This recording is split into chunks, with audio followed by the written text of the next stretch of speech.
Gallery today by Dr. Andreas Norlin, the Speaker of the Swedish Parliament, and his delegation. We now come to the first question. Giles Watling. Here. Thank you, Mr. Speaker. Number one, if you please. Prime Minister. Mr. Speaker, I know the thoughts of the whole House will be with the friends and family of Lord Cormac and Ronnie Campbell. They were dedicated parliamentarians. Mr. Speaker, this morning I had meetings with ministerial colleagues and others. In addition to my duties in this House, I shall have further such meetings later today. Giles Watling. Thank you, Mr. Speaker, and I thank my right honourable friend for his answer. Now, I'm certain that everyone in this chamber will agree, whatever their political standpoint, that we should be able to think, speak and vote without fear or favour. But today I need to ask about the painful subject of dental care in Clacton, which is in crisis. Our ICS has found the money and a private firm has found the students to massively increase dental appointments in my patch. However, paper pushers in the NHS England keep citing spurious reasons to prevent this groundbreaking initiative being deployed. Does my right honourable friend agree with me that this is scandalous and should be dealt with, and those people blocking it held to account? Prime Minister. Well, our dentistry recovery plan will make dental services faster, simpler and fairer for patients, including in Clacton, and will fund around 2.5 million more appointments. On the matter the honourable friend raises, as he'll know, this is a local matter, so the Integrated Care Board will determine if they wish to support the pilot proposal in Clacton. But I know that the Minister for Public Health has written to my honourable friend about the proposal, and I hope her letter addresses his concerns. We come to leader of the opposition, Keir Starmer. Thank you, Mr. Speaker. Can I join with the Prime Minister in his remarks about Lord Cormac and Ronnie Campbell? Tory MP spent last week claiming that Britain is run by a shadowy cabal made up of activists, the deep state, and most chillingly of all, the Financial Times. At what point did his party give up on governing and become the political wing of the Flat Earth Society? Well, Mr. Speaker, another week where the honourable member is just sniping from the sidelines because he has absolutely nothing that he can say what we do. What we're getting on with, Mr. Speaker, is delivering on the people's priorities. The number of small boats down by a third, Mr. Speaker. NHS performance, improving, inflation continuing to fall. And Mr. Speaker, not only that, we're delivering a significant tax cut for millions of working Britons, while his incoherent energy plans would put taxes up for everyone across the country. Mr. Speaker, his predecessor spent last week in America trying to flog her new book. In search of fame and wealth, she's taken to slagging off and they made her Prime Minister, now they can't bear talking about her. In search of fame and wealth, she's taken to slagging off and undermining Britain at every opportunity. She claimed that as Prime Minister she was sabotaged by the deep state. She also remained silent as Tommy Robinson, that right-wing thug, was described as a hero. Why is he allowing her to stand as a Tory MP at the next election? Well, Mr. Speaker, I don't believe a single member of this House supports Tommy Robinson, Mr. Speaker. But Mr. Speaker, if he wants to talk about former leaders and predecessors, the whole country knows his record because he sat there while anti-Semitism ran rife in this party, and not once but twice backed a man who called Hamas friends, Mr. Speaker. But to their credit, the Shadow Chancellor, the Shadow Home Secretary, and indeed the Shadow Foreign Secretary refused to back the former Labour leader. But he didn't, because he's spineless, hopeless, and utterly shameless.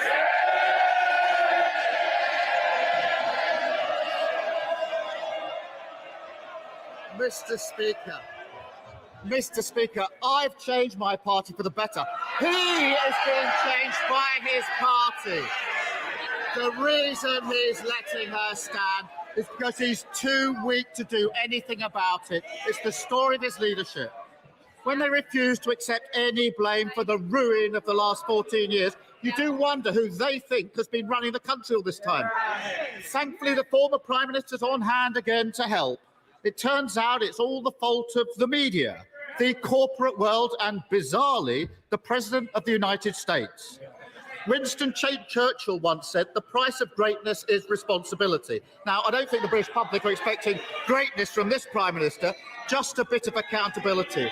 So doesn't think it would be great if just for once the Tories actually took some responsibility. Mr. Speaker, he talks about leadership, he talks about change, but when I learnt of something that I didn't agree with, I suspended one of my MPs straight away. But Mr. Speaker, when he learned of vile anti-Semitic remarks made by a Labour candidate, what did he do, Mr. Speaker? He instructed his team to defend him.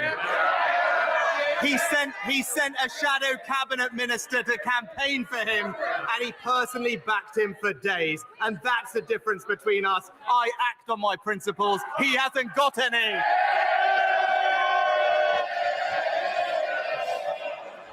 I can't believe it's saying with a straight face.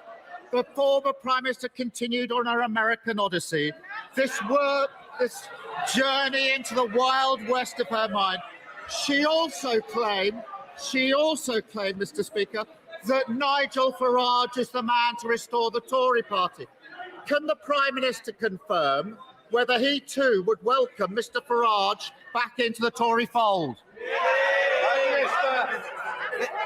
Mr. Speaker, in our party, we have a proud tradition of diversity and accepting everyone from every background. Indeed, it is a proud record that puts Labour to shame, Mr. Speaker. This is the party that delivered the first Jewish Prime Minister, the first female Prime Minister, the first Black Chancellor, the first Muslim Home Secretary, and now led by the first British Asian Prime Minister.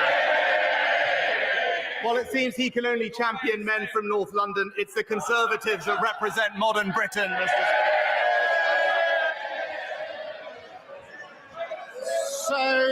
So this diverse Tory party does welcome Nigel Farage. The Prime Minister 2 months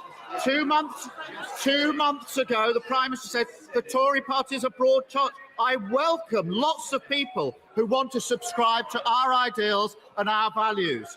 This is the same Nigel Farage who said he agreed with the basic premise of Enoch Powell's Rivers of Blood speech and bemoaned the influence of the Jewish lobby. So is the Prime Minister simply too scared to stand up to the gaggle of Tory MPs who moonlight as GB presenters, or does he genuinely think Nigel Farage shares the ideals and values of the Tory party? Mr. Speaker, he wants to talk about values, but tomorrow in Rochdale, the people will have a choice of 3 former Labour candidates, 2 of which are anti-Semites, Mr. Speaker. The truth is, his party is so mired in hate that despite 3 ex-Labour candidates standing, he can't back a single one of them, Mr. Speaker. It's because we expel anti-Semites, he makes them Labour candidates. Mr. Speaker, the truth is these are no longer the Tories your parents voted for, and the public can see it. The Prime Minister has lost control of his party to the hordes of records of malcontents, the tinfoil hat brigade over there, the extremists who wreck the economy, all lining up to undermine him, humiliate him, and eventually to get rid of him. When will he ever stand up to them and end the pathetic spectacle of a Tory party that used to try and beat Nigel Farage, now giving up and dancing to his tune instead? Mr. Speaker, utterly shameless from someone who stood by while anti-Semitism ran rife in his party, oversaw the appalling situation in Rochdale, and twice backed the member for Islington North. And in the last few weeks, we've seen members of Parliament's homes surrounded, their events disrupted, council meetings threatened, and just last week, we saw the very rules that govern this place abused because of intimidation, Mr. Speaker. While he might, Mr. Speaker, While he might want to bend to mob rule, we will face down the extremists and stand up for British values.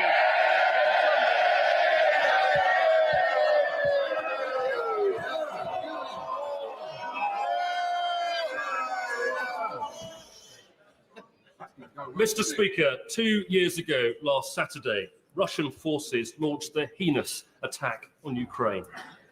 The response of the British government and the British people has been magnificent, and I want to pay my own tribute to all those who have done so much, not least in my own constituency of Bracknell, where Ukrainian people have been so warmly welcomed. Mr. Speaker, we must never bow to tyranny. So could the Prime Minister please assure the House that our support to Ukraine and all of our NATO allies will continue to be unwavering? Prime Minister. Well, can I join my honourable friend in thanking people up and down the country, including the people of Bracknell, for welcoming Ukrainian families into their homes and communities. During my visit to Ukraine in January, I announced a major new package of support, including £2.5 billion of military assistance. And last week, we announced 50 new sanctions targeting individuals and businesses sustaining Putin's illegal war machine. Our support to Ukraine will never waver. SNP leader Stephen Flynn. Mr. Speaker, 30,000 people dead, 70,000 injured, 1.5 million sheltering in Rafah, 300,000 living in what is considered to be feral conditions in northern Gaza, and of course 100 hostages still tragically held by Hamas.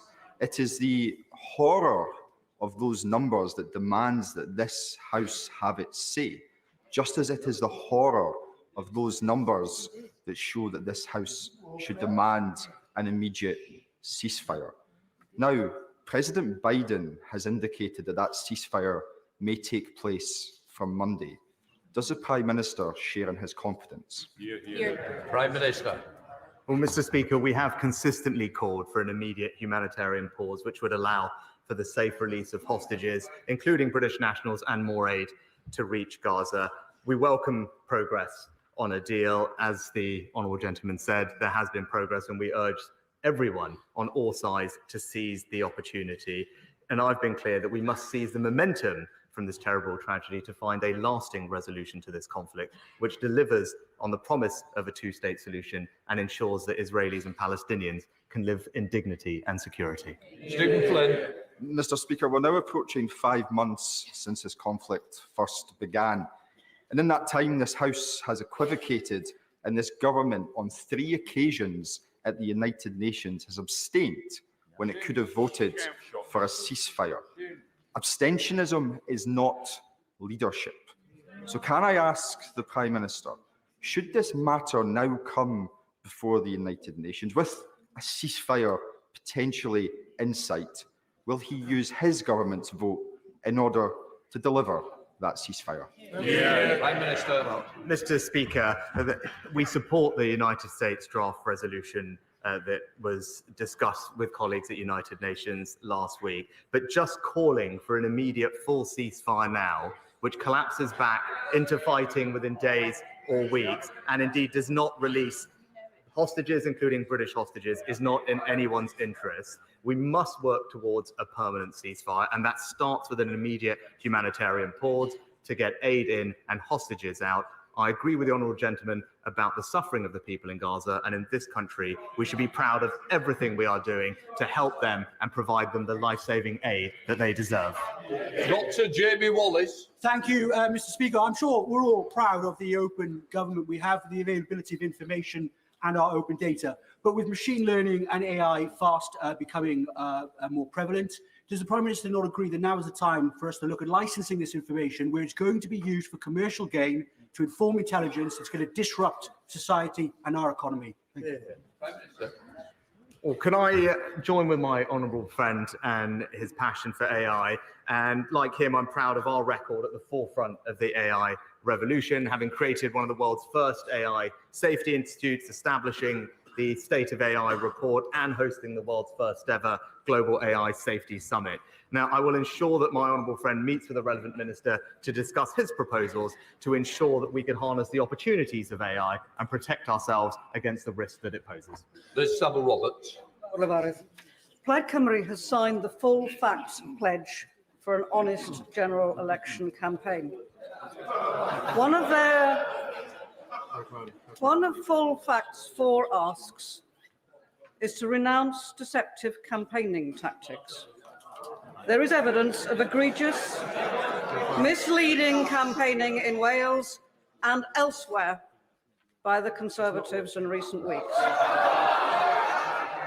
We all have a responsibility to campaign honestly, because the alternative is to be complicit in dismantling democracy.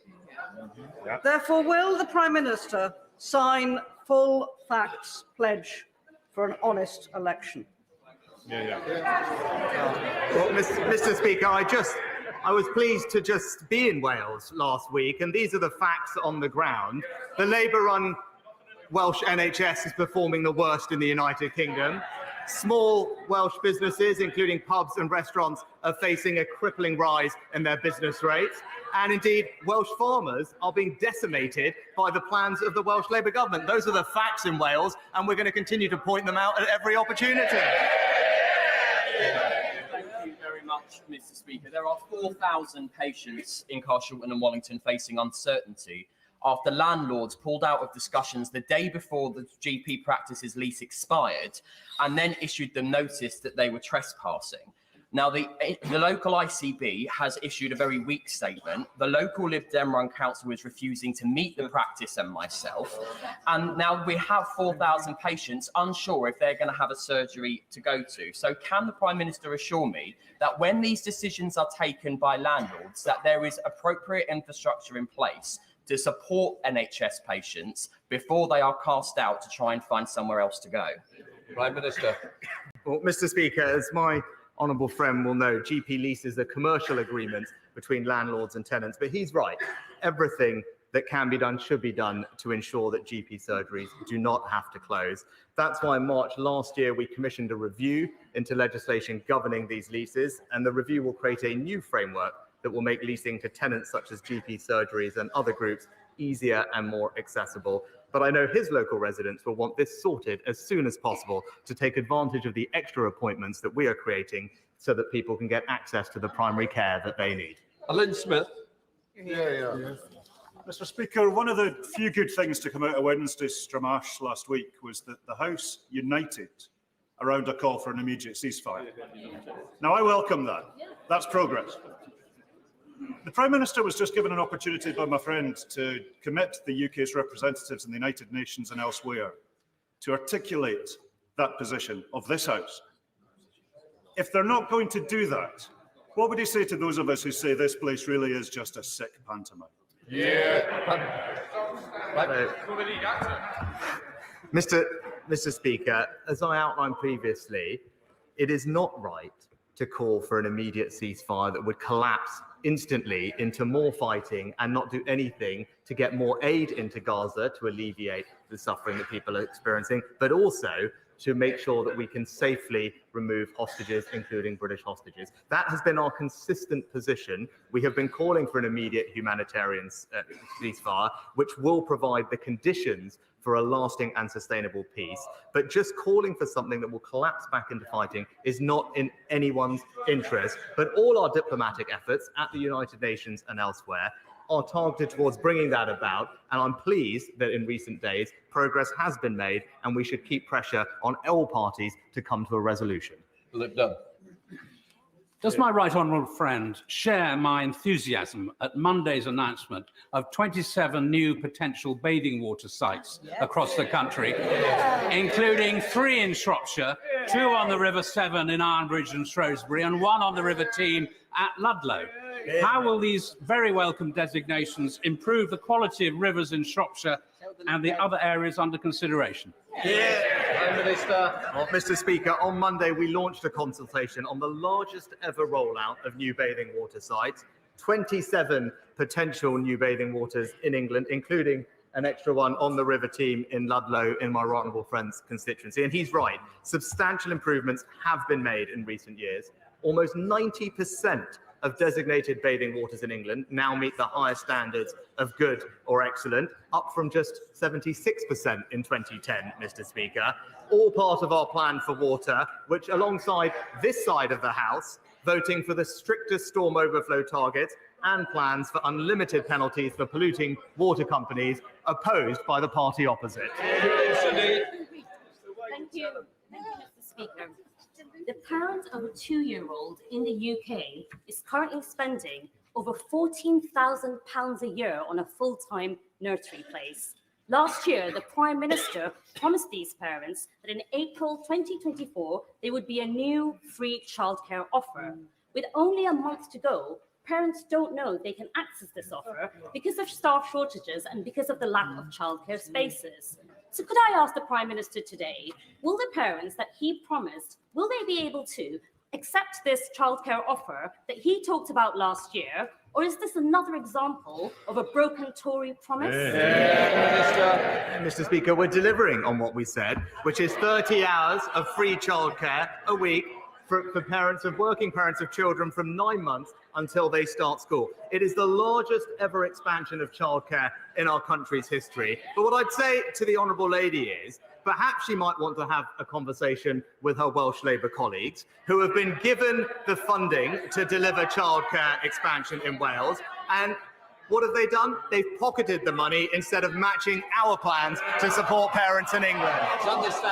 Thank you very much indeed, Mr. Speaker. The notorious Uli Treaton Crossroads, just outside of Alton in my constituency, is just one of several major road safety and highway issues that have been ignored for decades by the Labour-controlled Rotherham Council.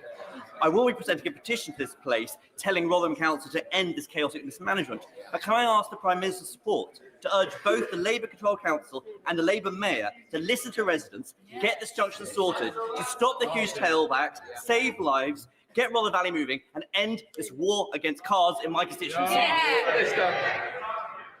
Well, my honourable friend raises an important point, and he's right to champion his constituents in this way, because when Labour run things, they do just run them badly.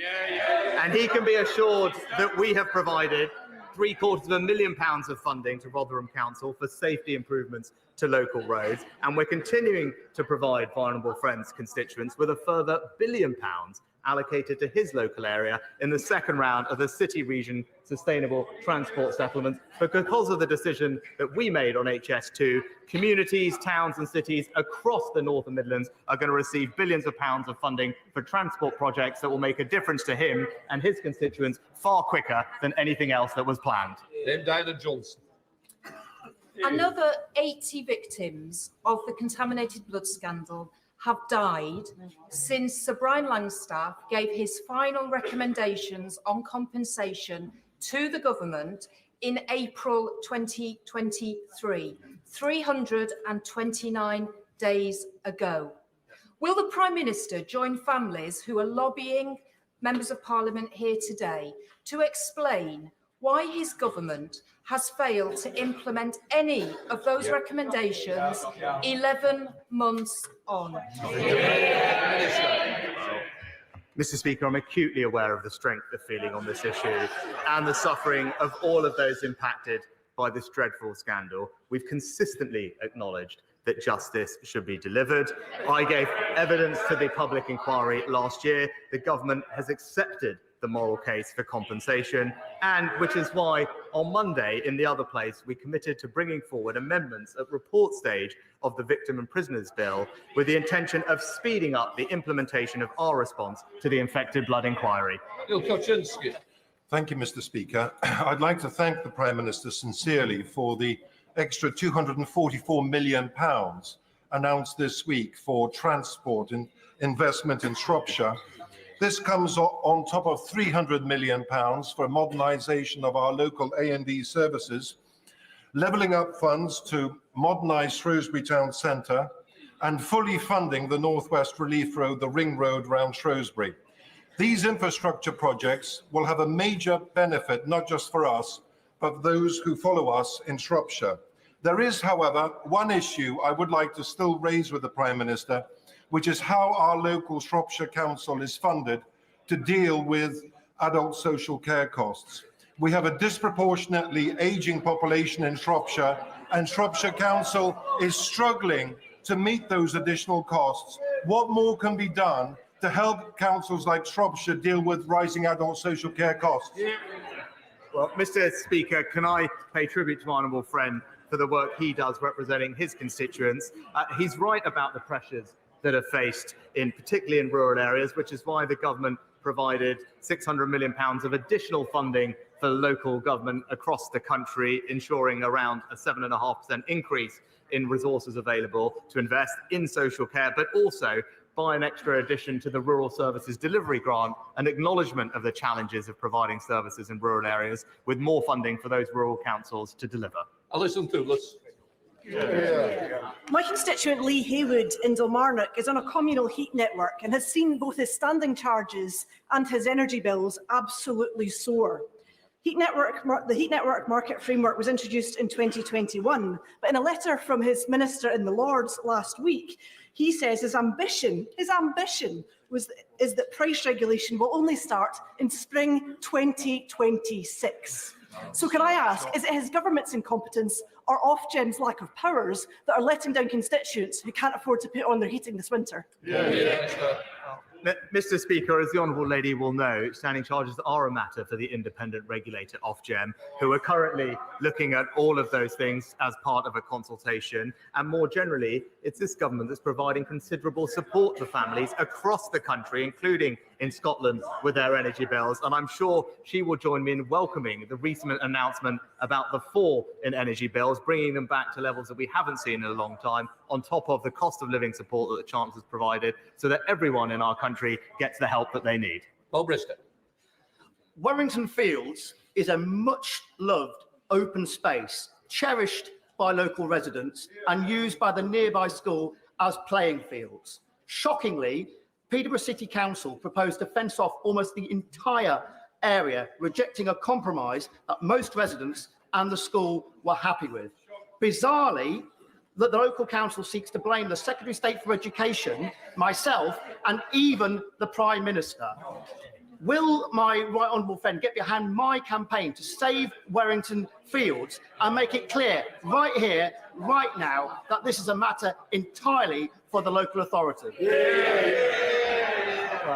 Can I pay tribute to my honourable friend for his championing of his constituents on this matter? As he knows, last year the Education Secretary rightly rejected Peterborough City Council's application to remove the playing field land at Ken Stimpson Community School from educational land to public open space. And that decision ensured that children will have access to the open space that they deserve. But I am told by the department that the council can provide for some of that land to be fenced, and the department would be comfortable with that, provided that the overall site remains an educational land. That is something that I know he wants to see, and the department are ready to work with him to make sure that that happens. Evan Jones. After yesterday's revelation that Nick Reed, the CEO of the Post Office, is under investigation for an 80-page report written by the former head of HR at the Post Office, does the Prime Minister and Business Secretary have confidence in Nick Reed's leadership at the Post Office? Mr. Speaker, it would clearly be inappropriate for me to comment on an investigation before it has been completed. Our focus remains working closely with the Post Office to ensure that it delivers justice for postmasters caught up in this historic scandal, and that's why we will imminently bring forward the legislation that we promised. Shalish Farah. Thank you, Mr. Speaker. A few years ago, there was a proposal to build nearly 7,000 houses in a beautiful part of my constituency near the villages of Castor and Aylesworth, against the wishes of the local residents. I worked with the local community, and together we were able to stop this development. However, efforts are now being made to include this land in a revised Peterborough local plan. Would the Prime Minister agree with me that it is very important that the voice of the local community is heard, and that it is unacceptable that developments can take place in this circuitous way, especially when there is other more suitable land available in and around the city of Peterborough? My right honourable friend raises an important issue, and he's right that the local community should always have their voice heard. It's important that councils bring forward local plans, but this must be done in close consultation with local communities because their voices matter. As I understand it, the Peterborough local plan is still under preparation and there are opportunities to provide comments on the draft plan. So I encourage and commend my honourable friend for continuing to support his local community to make sure that their voice is heard. Sarah Owen. Thank you, Mr. Speaker. The Prime Minister talks about things going backwards. The UK is the only Western G7 power in recession. 7 consecutive quarters of no growth. That is the worst since records began in 1955. So can the Prime Minister tell the businesses going bust, tell the families struggling to pay their bills, and tell those being made homeless why this recession, which has his name written all over it, is a good thing for our country?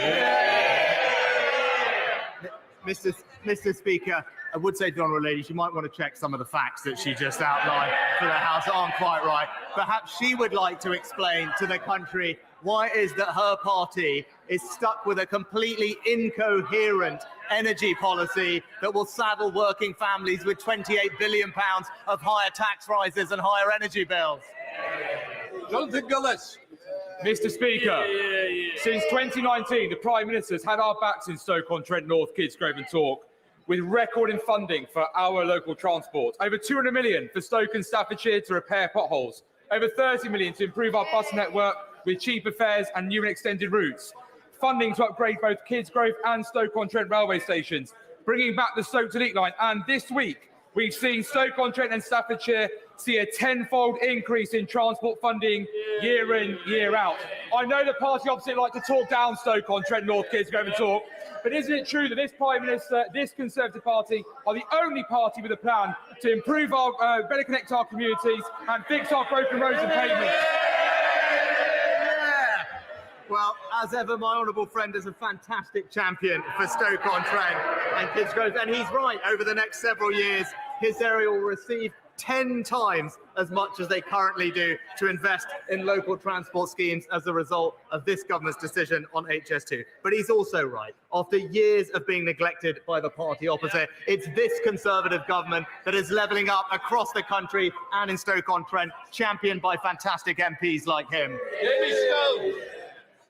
Mr. Speaker, the advent of the Company Firth Green Freeport is most welcome.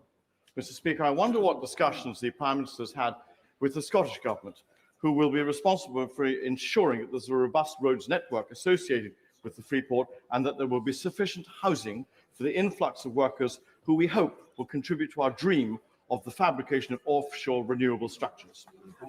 Well, I welcome the honourable gentleman's support for the Freeport, taking advantage of our Brexit opportunities to deliver 2 Freeports in Scotland, which will attract jobs and investment in the industries of the future.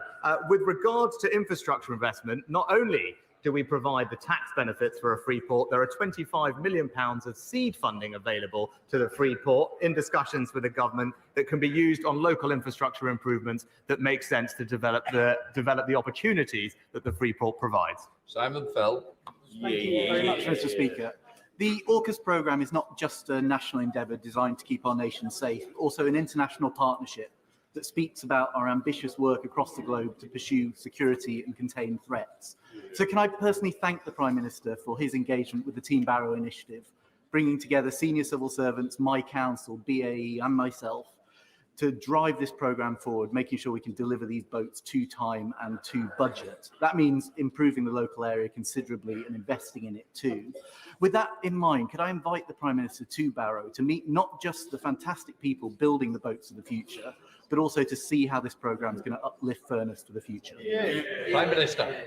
At a time of great instability around the world with the war in Ukraine and the Red Sea, my honourable friend is absolutely right that AUKUS is a game-changing defence and security partnership that will keep us safe and create thousands of jobs, both in the UK, shipyards and supply chain, building on the investment in places like Barrow, Derby and elsewhere. He's a fantastic champion of what this industry means in his area, and the Team Barrow partnership is a crucial component of ensuring AUKUS is a success. That's why the Chancellor provided millions of pounds of funding for a delivery board for Barrow. We recently discussed this at Cabinet, and I look forward to visiting him and his community when my diary allows to see the progress for myself. Anna McMorgan. Thank you, Mr. Speaker. This last weekend, the Prime Minister posed for photographs with a group that shares extremist conspiracy theories on climate change and campaigns against net zero. Does the Prime Minister share their views? That's no way to talk about the Welsh farming community, Mr. Speaker.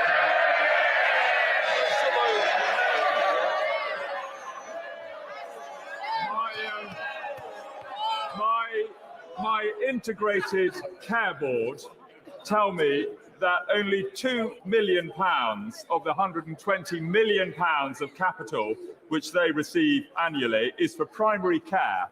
And that seems an unfairly small amount for our amazing family doctors and practice nurses who are, after all, the front door of the NHS. So can our local GPs have a greater share of this? Prime Minister. Can I thank my honourable friend for his excellent and continued campaigning on health provisions for his constituents. Now, on the specific point that he raises, integrated care boards do have the power to increase their primary care annual capital management budgets as long as they keep within the overall budget. I understand my honourable friend recently met with the health minister earlier this week to discuss this further, and I will make sure that his proposals are very carefully considered. Dame Angela Riedel. Very much, Mr. Speaker. The Prime Minister has just told my right honourable friend, the member for North Durham, that it's inappropriate for him to be commenting as a government minister on what bullying allegations at the post office, and yet he allows his trade secretary to comment freely, loudly, and often on Twitter. Is he content with her activities and her behaviour in this respect? Mr. Speaker, the business secretary set out her position explicitly and clearly in the House last week. And actually, since then, and despite some of the claims that were made by the party opposite, the former and permanent secretary at the department has completely refuted the claims that were made. And yesterday, the current CEO of the Post Office and the Director of Business Resilience at the department also refuted Mr. Staunton's recollection. Our focus and priority is delivering justice and compensation for those who have suffered a historic injustice. We are introducing legislation to right this wrong, and we will make sure that everyone gets the compensation that they deserve. Thank you very much, Mr. Speaker. The £132 million allocated to Cornwall from the Shared Prosperity Fund not only kept our promise to the Cornish people to replace EU funding, but has supported dozens of businesses and funded projects across the Duchy. However, the current round of SPF expires next year. So can the Prime Minister confirm that his government will continue with shared prosperity funding and continue to provide the support the Cornish economy needs? Prime Minister. It was great to visit my honourable friend the other week in his constituency and see the delights of Cornwall, and I wish everyone a happy St Piran's Day for next week, Mr. Speaker. Now, Cornwall has been awarded over £130 million to deliver, I think, 100 different projects across the county through the UK Shared Prosperity Fund. Funding is confirmed for this spending review period up to the end of March 2025. But as with all government funding, decisions regarding the future of the fund are a matter for the next spending review, but I can assure him that we remain committed to an ambitious levelling up agenda in Cornwall and across the country. That completes Prime Minister's questions.